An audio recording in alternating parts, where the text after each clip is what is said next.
Raya pertama balik mana? Penang. Kampung siapa?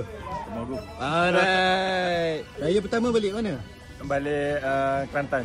Kampung siapa? Kuala Kerai. Suami. Suami. Raya pertama balik mana? Tak balik. Tak balik? Kenapa? Sebab ramai orang ambil cuti. Allah, kesian. Raya pertama balik mana? Kelantan. Kampung siapa? Kampung aku. Wah, baik. Raya pertama, raya mana? Raya kapal. Kampung siapa? Kampung bini pertama. Betul, bini pertama. Okay. Strong. Awak strong. Raya pertama, raya mana?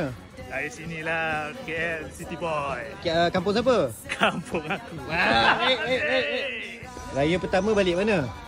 Raya pertama saya kerja, Ush, tapi kerja kat London. Oh, London. Baik. Raya pertama balik mana? Tahun ni sebab tahun lepas tak balik, tahun ni balik Australia. Australia. Okey, aku percaya. Betul Baik. tak? Aku ada darah Australia. Okey. Raya pertama balik mana? Ganu. Ganu. Ganu, Boh. Kampung siapa? Kampung saya. Kampung sendiri. Baik. Raya pertama balik mana? Balik rumah bini. Ipoh. Tak strong lah awak. Raya pertama balik mana? Raya pertama pagi di Melawati. Kampung siapa tu? Tak. Kampung siapa tu? Kampung aku. Okey, baik. Kita beli berat. Admin. Raya pertama balik mana? Ikut isteri. Kat mana?